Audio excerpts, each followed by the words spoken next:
Hello बच्चों, NEET VNL chemistry में आप लोगों का बहुत बहुत स्वागत है। तो हम लोग समझने वाले हैं आज ईएएन रूल, जिसे सिडविक रूल कहते हैं। ये क्या होता है, इससे क्या पता चलेगा, तो थोड़ा समझते हैं।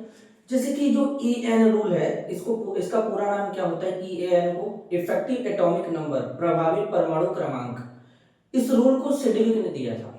और सिडविक के अकॉर्डिंग क्या होता है बेसिकली, उन्होंने बोला कि जो हमारा सेंट्रल मेटल एटम होता है, जब वो लिगेंड के साथ बाइंड हो जाता है, तो उस केस में अगर उसका जो टोटल जो कैलकुलेशन होगा ईएएन जब निकालेंगे, कैसे निकालेंगे वो मैं सिखाऊंगा। तो अगर वो ईएएन जो वैल्यू है या जो नंबर है, अगर वो नोबल गैस के बराबर आता है तो वो ज्यादा स्टेबल माना जाएगा। तो इसको कैसे कैलकुलेट करेंगे, यही जरा समझना है। तो चलो समझते हैं। देखो, इसको निकालने का मेथड यानी तरीका क्या होता है ईएएन रूल को। ईएएन रूल या इसी को सिडविक रूल भी कहते हैं। क्या कहते हैं? सिडविक, जी साइलेंट होता है, रूल कहते हैं। अब ये कैसे निकालेंगे जरा ध्यान से समझ लो। ईएएन इफेक्टिव एटॉमिक नंबर, पहले इसका पूरा नाम लिख देता हूं। ईएएन इफेक्टिव एटॉमिक नंबर। एक 18 इलेक्ट्रॉन रूल भी होता है, तो वो नहीं है अपने सिलेबस में, केवल इसको देखना है, ठीक है। तो ईएएन को कैसे कैलकुलेट करेंगे जरा ध्यान से समझो। देखो, यहां पर सबसे पहले तुमको लिखना होगा एटॉमिक नंबर ऑफ, यानी Z of central metal atom. Z मतलब क्या होता है? Atomic number. क्या होता है? एटॉमिक नंबर होता है। Minus oxidation state of central metal atom. क्या करेंगे? जो सेंट्रल मेटल एटम होगा उसका एटॉमिक नंबर लिखेंगे, उसमें से उसका ऑक्सीडेशन नंबर जो है माइनस कर देंगे, फिर plus total number of electron donated bye ligand. Clear है? इतना कर दोगे तो तुम्हारा इफेक्टिव एटॉमिक नंबर पता चल जाएगा। अब नोबल गैस क्या होती है? नोबल गैस में अगर हम बात करें तो नोबल गैस जो होते हैं पीरियोडिक टेबल में ग्रुप नंबर 18 से बिलोंग करते हैं। किससे? ग्रुप नंबर 18 से। जैसे कि हीलियम है, नियॉन है, आर्गन है, क्रिप्टन है, ज़ीनान है, रेडान है। अगर हम इनका एटॉमिक नंबर लिखें तो हीलियम का एटॉमिक नंबर कितना है? 2 है। 10, 18, 36, 54, 86। तो जिसमें हमारा जो हीलियम है इसका एटॉमिक नंबर 2 है। बाकी सबका एटॉमिक नंबर देख सकते हो, यहां से स्टार्ट हो चुका है। जैसे कि नियॉन का 10 है, आर्गन का 18 है, क्रिप्टन का 36 है, जिनान का 54 है और रेडान का 86 है। क्लियर है? अब बात समझ में आए? अब देखो कैसे कैलकुलेट करेंगे, जरा एग्जांपल के तौर पे समझो। जैसे हमारे पास है K4FeCN6। अब ऐसा नहीं है कि तुम डायरेक्ट ईएएन निकालने लगे, उसके लिए तुमको लिगेंड का ज्ञान होना चाहिए, कैसे सेंट्रल मेटल एटम का ऑक्सीडेशन स्टेट कैलकुलेट किया जाता है, ये सारा ज्ञान होना चाहिए जो कि तुम ऑलरेडी सीख चुके हो। तब तुम यहाँ पे अप्लाई करोगे तो कैलकुलेट कर सकते हो। चलो यहाँ पे कैलकुलेट करते हैं। सबसे पहले ऑक्सीडेशन स्टेट निकाल लो इसका। देखो, पोटेशियम 4 बार है, 4 इंटू +1, पोटेशियम का +1 होता है, आयरन का x मान लो, यहाँ पे भी प्लस का साइन लगाओ। Cn 6 बार है, Cn का -1 होता है, ओवरऑल चार्ज 0 है, x +2 है। क्लियर है? अब निकालते हैं। देखो कैसे निकालेंगे, EAN निकालते हैं इसका। तो EAN निकाल रहे हैं तो ठीक है, यहाँ पे ये ध्यान देना आयरन का एटॉमिक नंबर कितना है? 26 होता है। माइनस, अब ऑक्सीडेशन स्टेट कितना है? +2, तो यहां से -2 इलेक्ट्रॉन कर दो, ठीक है। फिर प्लस, अब यहाँ पे एक Cn, जो Cn होता है ये मोनोडेंटेड लिगेंड होता है, एक Cn 2 इलेक्ट्रॉन डोनेट करता है। तो 6 Cn कितने करेंगे? 6 का 2 में मल्टीप्लाई कर दो, 6 गुना के 12, तो +12 कर दो। अब यहां से 26 में से 2 चला जाएगा, तो यहाँ पे क्या बनेगा? 24 + 12, 4 2 6, 2 1 3। इसका EAN कितना आ गया? इसका EAN कितना आ गया? 36। और 36 क्या होता है?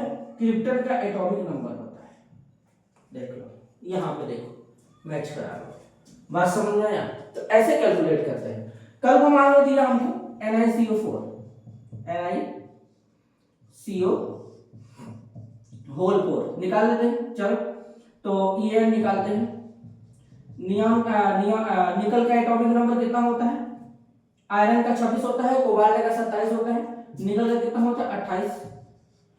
माइनस ऑक्सीडेशन स्टेट निकालोगे 0 आएगा, प्लस एक CO 2 इलेक्ट्रॉन डोनेट करेगा, 4 बार है तो कितना हो जाएगा? 4 दूना के 8। तो अब यहाँ EN निकालो तो EN कितना आ गया? 8 8 16 के 6 2 1 3 36 आ गया। इस तरीके से निकालते हैं EN। बात समझ रहे हो कि नहीं? ऐसे निकालेंगे। चलो जैसे मान लो हमारे पास है CO NH3 होल 6 Cl3, ठीक है। अब देखो कोबाल्ट का एटॉमिक नंबर कितना होता है? 27 होता है। माइनस ऑक्सीडेशन स्टेट निकाल दो, ऑक्सीडेशन स्टेट आ जाएगा 3 प्लस 3 आएगा कोबाल्ट का, ठीक है। जो ऑक्सीडेशन स्टेट होता है वो 4 के साथ लेते हैं, क्लियर है। तो यहाँ पे क्या है? नेगेटिव था, पॉजिटिव आया, पॉजिटिव में आ रहा है तो पॉजिटिव नेगेटिव, नेगेटिव में यहाँ पे लिख रहे हैं हम लोग। अब यहाँ पे हो जाएगा प्लस का साइन लगाओ। NH3 मोनोडेंटिक लिगेंड है, एक NH3 2 इलेक्ट्रॉन डोनेट करता है, कितने बार है? 6 बार है। 6 गुना के कितना हो जाएगा? 12। तो यहाँ पे कितना हो जाएगा? 12। तो यहाँ से 27 में से 3 को माइनस करो, तो 27 में से 3 को माइनस करोगे 24 प्लस 12, तो 4 और 2 कितना हो जाएगा? 6, 2 और 3 कितना हो जाएगा? 36। बात समझ में आ रहा है? तो इस तरीके से EN को कैलकुलेट करते हैं। क्या सर सब फॉलो करते हैं? नहीं, ऐसे भी बहुत सारे मिलेंगे जो तुमको फॉलो करते हुए नहीं दिखेंगे, जो तुमको फॉलो करते हुए नहीं दिखेंगे। जरा इसका स्क्रीनशॉट ले लो, एक आध दो एग्जांपल और डिस्कस कर लेते हैं, ले लो।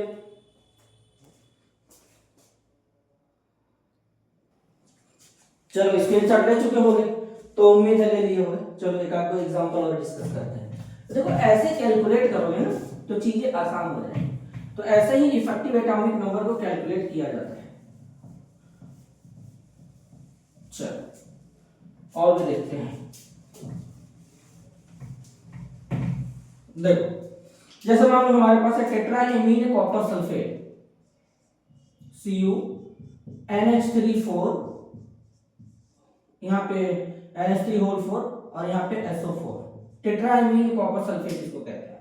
अब इसमें कैलकुलेट करो तो कॉपर का एटॉमिक नंबर कितना होता है? कॉपर का एटॉमिक नंबर होता है 29 यानी 29, माइनस ऑक्सीडेशन स्टेट कॉपर का इसमें से कैलकुलेट करोगे तो 2 आएगा, +2, तो 2 लिख दो, प्लस NH3 मोनोडेंटेड लिगेंड है, 2 इलेक्ट्रॉन डोनेट करेगा, तो यहाँ पे 4 बार है, 4 दूना कितना हो जाएगा? 8।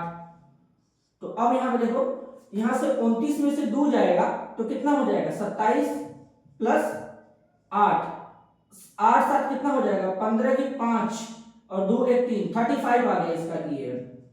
इसका EN कितना आ गया? 35 आ गया। तो मतलब ये फॉलो नहीं कर रहा है, समझ में आया? जैसे हमारे पास है CO EN का 23 प्लस 3, अब इसका कैलकुलेट करना है। तो देखो यहां पे कैसे कैलकुलेट करेंगे? EAN कोबाल्ट का एटॉमिक नंबर कितना होता है? 27 होता है। ऑक्सीडेशन स्टेट यहां पे +3 आएगा, तो यहां से 3 को +3 आएगा तो 3 माइनस कर दो, फिर प्लस जो EN है ये डाइडेंटेड लिगेंड है, एक EN 4 इलेक्ट्रॉन डोनेट करता है क्योंकि डाइडेंटेड लिगेंड है। तो अब यहाँ पे 3 बार है तो 4 में कितना हो जाएगा? 12। कितना हो जाएगा? 12। तो यहाँ पे 12 लिख दो। अब 27 में से 3 जाएगा, कितना बचेगा? 27 में से जैसे तुम्हारा 3 जाएगा तो यहाँ से तुम्हारा कितना हो जाएगा? 24। कितना हो जाएगा? 24 हो जाएगा। 24 हो जाएगा। और यहाँ से 12, 4 2 6, 2 1 3, 36। EN कितना आ गया? 36 आ गया। तो इस तरीके से EAN को कैलकुलेट किया जाता है। मेरे साथ सब तुम लोग सीख गए होंगे कि कैसे किसी भी कॉम्प्लेक्स कंपाउंड में इफेक्टिव एटॉमिक नंबर यानी सिग्निफिकेंट रूल को कैलकुलेट किया जाता है। अपने एग्जाम में आता है तो इस तरीके से कैलकुलेट करेंगे। आई होप ये तुम लोगों को तरीका पसंद आया होगा। अगर पसंद आया तो वीडियो को लाइक करिए, ज्यादा से ज्यादा लोगों तक शेयर करिए। मिलते हैं अगले वीडियो में, तब तक के लिए धन्यवाद, नमस्कार।